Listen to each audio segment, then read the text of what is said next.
do tempo e do lugar dos atos processuais. Seção 1 do tempo. Artigo 212. Os atos processuais serão realizados em dias úteis das 6 às 20 horas. Parágrafo 1º. Serão concluídos após 20 horas os atos iniciados antes, quando o adiamento prejudicar a diligência ou causar grave dano. Parágrafo 2º. Independentemente de autorização judicial, as citações, intimações e penhoras poderão realizar-se no período de férias forenses, onde as houver, e nos feriados ou dias úteis fora do horário estabelecido neste artigo, observado o disposto no artigo 5º, inciso 11 da Constituição Federal. Parágrafo 3º. Quando o ato tiver de ser praticado por meio de petição em autos não eletrônicos, essa deverá ser protocolada no horário de funcionamento do fórum ou tribunal, conforme o disposto na Lei de Organização Judiciária Local. Artigo 213. A prática eletrônica de ato processual pode ocorrer em qualquer horário até as 24 horas do último dia do prazo. Parágrafo único. O horário vigente no juízo perante o qual o ato deve ser praticado será considerado para fins de atendimento do prazo. Artigo 214. Durante as férias forenses e nos feriados, não se praticarão atos processuais, excetuando-se: inciso 1. Os atos previstos no artigo 212, parágrafo 2º. Inciso 2. A tutela de urgência. Artigo 215. Processam-se durante as férias forenses, onde as houver, e não se suspendem pela superveniência delas, inciso 1. Os procedimentos de jurisdição voluntária e os necessários à conservação de direitos, quando puderem ser prejudicados pelo adiamento. Inciso 2. A ação de alimentos e os processos de nomeação ou remoção de tutor e curador. Inciso 3. Os processos que a lei determinar. Artigo 216. Além dos declarados em lei, são feriados para efeito forense os sábados, os domingos e os dias que não haja expediente forense. Seção 2 do lugar. Artigo 217. Os atos processuais realizar-se-ão ordinariamente na sede do juízo ou, excepcionalmente, em outro lugar, em razão de deferência, de interesse da justiça, da natureza do ato ou de obstáculo arguido pelo interessado e acolhido pelo juiz. Capítulo 3 dos prazos. Seção 1. Disposições gerais. Artigo 218. Os atos processuais serão realizados nos prazos prescritos em lei. Parágrafo 1º. Quando a lei for omissa, o juiz determinará os prazos em consideração à complexidade do ato. Parágrafo 2º.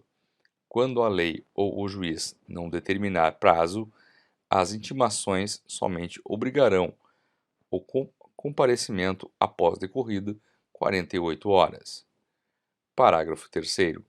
Inexistindo preceito legal ou prazo determinado pelo juiz, será de 5 dias o prazo para a prática de ato processual a cargo da parte. Parágrafo 4º. Será considerado tempestivo o ato praticado antes do termo inicial do prazo. Artigo 219. Na contagem de prazo em dias, estabelecido por lei ou pelo juiz, computar-se-ão somente os dias úteis. Parágrafo único. O disposto neste artigo aplica-se somente aos prazos processuais. Artigo 220. Suspende-se o curso do prazo processual nos dias compreendidos entre 20 de dezembro e 20 de janeiro, inclusive. Parágrafo 1º. Ressalvadas as férias individuais e os feriados instituídos por lei, os juízes, os membros do Ministério Público, da Defensoria Pública e da Advocacia Pública e os auxiliares da Justiça exercerão suas atribuições durante o período previsto no caput. Parágrafo 2º.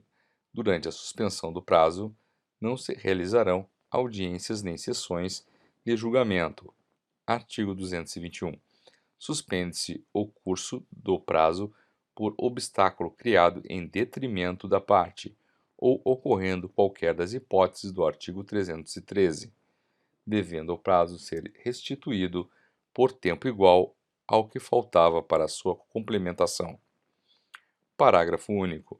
Suspendem-se os prazos durante a execução de programa instituído pelo Poder Judiciário para promover a autocomposição, incumbindo aos tribunais especificar com antecedência a duração dos trabalhos. Artigo 222. Na comarca, seção ou subseção judiciária, onde for difícil o transporte, o juiz poderá prorrogar os prazos por até 2 meses. Parágrafo 1º.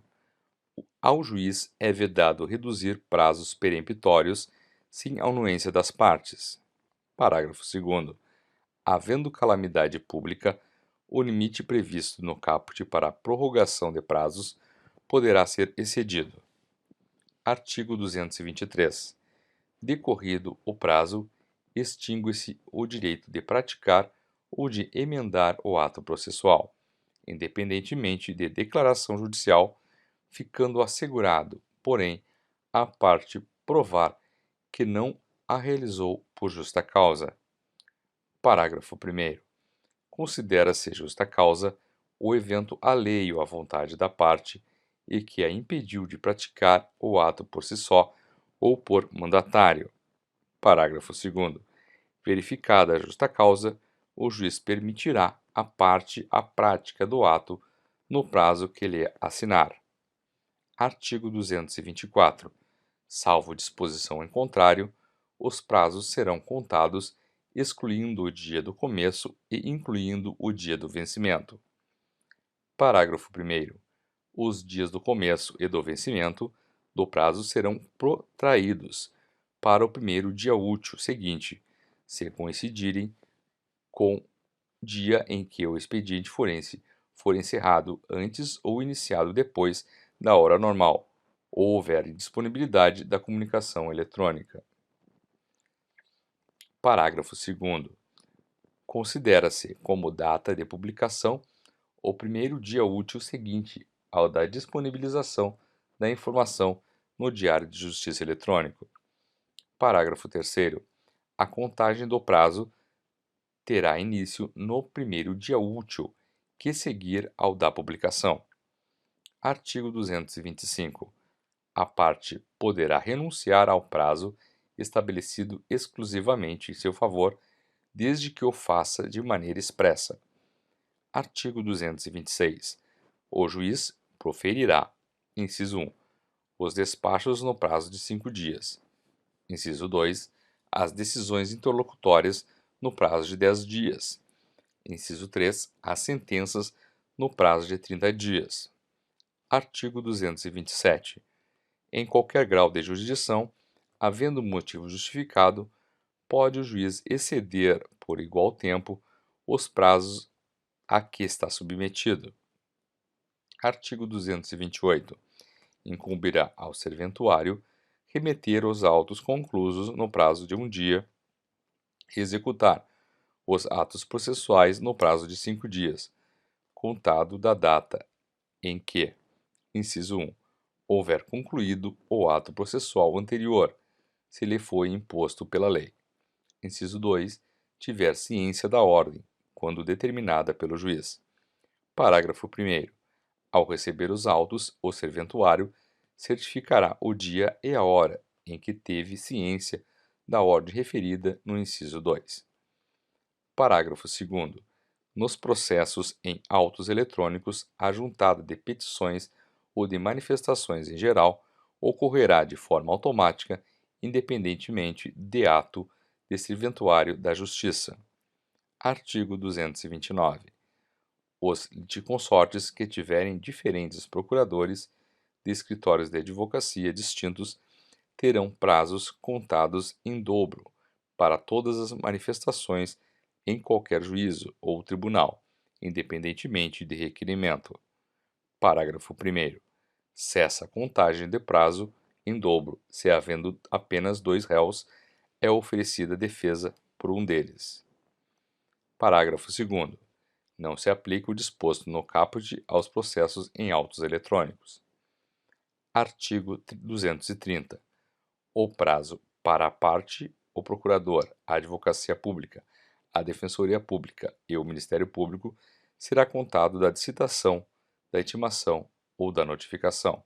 Artigo 231. Salvo disposição em sentido diverso, considera-se dia do começo do prazo. Inciso 1. A data de juntada aos autos do aviso de recebimento, quando a citação ou a intimação for pelo correio. Inciso 2. A data de juntada aos autos do mandado cumprido, quando a citação ou a intimação for por oficial de justiça. Inciso 3. A data de ocorrência da citação ou da intimação, quando ela se der por ato do escrivão ou do chefe de secretaria. Inciso 4. O dia útil seguinte ao fim da dilação assinada pelo juiz, quando a citação ou a intimação for por edital. Inciso 5. O dia útil seguinte à consulta ao teor da citação ou da intimação, ou ao término do prazo para que a consulta se dê, quando a citação ou a intimação for eletrônica. Inciso 6. A data de juntada do comunicado de que trata o artigo 232, ou não havendo esse, a data de juntada da carta aos autos de origem devidamente cumprida, quando a citação ou a intimação se realizar em cumprimento de carta. Inciso 7. A data de publicação, quando a intimação se der pelo Diário de Justiça, impresso ou eletrônico. Inciso 8. O dia da carga, quando a intimação se der por meio da retirada dos autos em carga do cartório ou da secretaria. Inciso 9. O quinto dia útil seguinte à confirmação, na forma prevista na mensagem de citação do recebimento da citação realizada por meio eletrônico. Parágrafo 1º. Quando houver mais de um réu, o dia do começo do prazo para contestar corresponderá à última das datas a que se referem os incisos 1º a 6 do caput. Parágrafo 2º. Havendo mais de um intimado, o prazo para cada um é contado individualmente. Parágrafo 3º. Quando o ato tiver de ser praticado diretamente pela parte ou por quem, de qualquer forma, participe do processo, sem a intermediação de representante judicial, o dia do começo do prazo para cumprimento da determinação judicial corresponderá à data em que se der a comunicação. Parágrafo 4º. Aplica-se o disposto no inciso 2 do caput à citação com hora certa. Artigo 232. Nos atos de comunicação por carta precatória, rogatória ou de ordem, a realização da citação ou da intimação será imediatamente informada, por meio eletrônico, pelo juiz deprecado ao juiz deprecante.